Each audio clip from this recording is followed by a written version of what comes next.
আসসালামু আলাইকুম প্রিয় শিক্ষার্থীরা। তো এবারের মাধ্যমে তোমাদের জানাবো যে তোমরা যারা 25 সালে এসএসসি পরীক্ষা দিবে, তো 25 সালের এসএসসি পরীক্ষার্থীদের পরীক্ষায় এ প্লাস পাওয়া বা গোল্ডেন এ প্লাস পাওয়া বা পরীক্ষায় ভালো একটা রেজাল্ট তৈরি করার জন্য চারটি বিষয় তোমাদের এখন থেকে ফোকাসে রাখতে হবে পরীক্ষা শুরু হওয়ার আগ পর্যন্ত।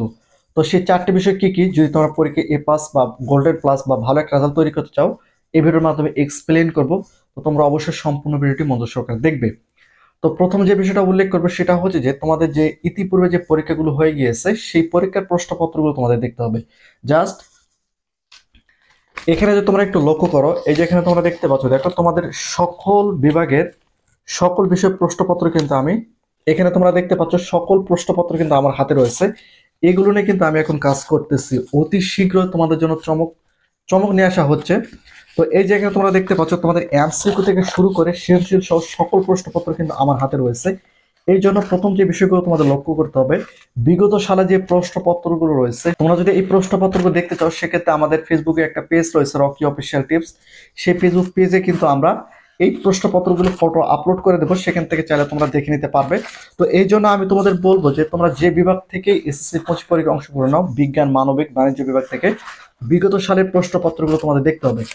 এই বিগত সালের প্রশ্নপত্র দেখলে কি হবে, যে প্রশ্নের প্যাটার্নগুলো কিভাবে তৈরি করা হয়েছে, কোন কোন অধ্যায় থেকে প্রশ্নপত্র তৈরি করা হয়েছে এবং প্রশ্নের ধরনগুলো কি কি, সেগুলো কিন্তু তোমরা খুব সহজে জানতে পারবে।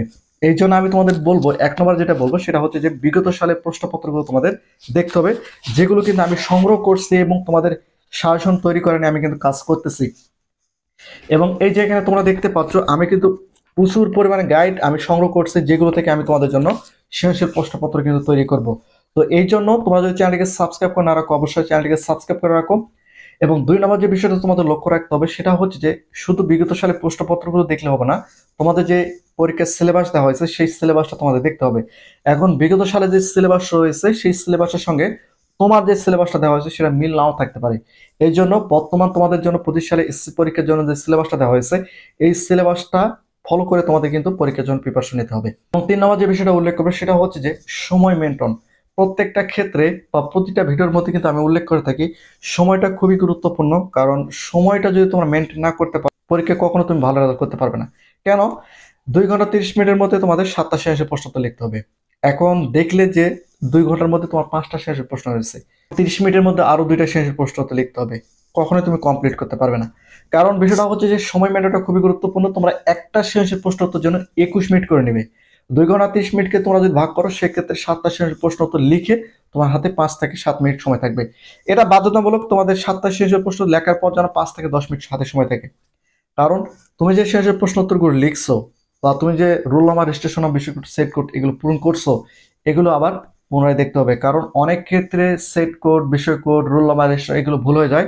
এই ভুলগুলো হলে কিন্তু তোমাদের রেজাল্ট পাবে না। এই জন্য সময় মেনটেনটা খুবই গুরুত্বপূর্ণ। তোমাদের 7টা শেষের প্রশ্ন লেখা হয়ে গেলে তোমাদের ওগুলো তোমাদের দেখতে হবে।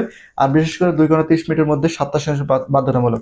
এখন তোমাদের মধ্যে অনেক শিক্ষার্থী রয়েছে, কেউ 4টা, কেউ 5টা পর্যন্ত লেখে। যদি 5টা লেখে, 5টায় তো 50 মার্ক কখনোই পাবে না, হয়তো 40-45 পেতে পারে। আরো দুইটা যদি না লেখে সেক্ষেত্রে 20 মার্ক কিন্তু এখানে বাকি থাকতেছে। এই জন্য সময় মেনটেনটা খুবই গুরুত্বপূর্ণ। এবং 4 নম্বর যে বিষয়টা উল্লেখ করবো, হাতের লেখা সুন্দর। আমি প্রত্যেকটা বার তোমাদের বলে রাখি, হাতের লেখা সুন্দর করার বিকল্প কিছুই নেই। তুমি যদি পরীক্ষায় বেশি নম্বর তুলতে চাও, হাতের লেখা তোমাকে সুন্দর করতে হবে। তো এই ভিডিওর মাধ্যমে যে বিষয়গুলো তোমাদের জানালাম, এগুলো যদি তোমরা ভালো মতো কাজ করতে পারো, তাহলে এসএসসি পরীক্ষায় তোমরা ভালো একটা রেজাল্ট করতে পারবে। তো প্রতিনিয়ত আপডেট ভিডিও পেতে অবশ্যই চ্যানেলটিকে সাবস্ক্রাইব করে রাখো।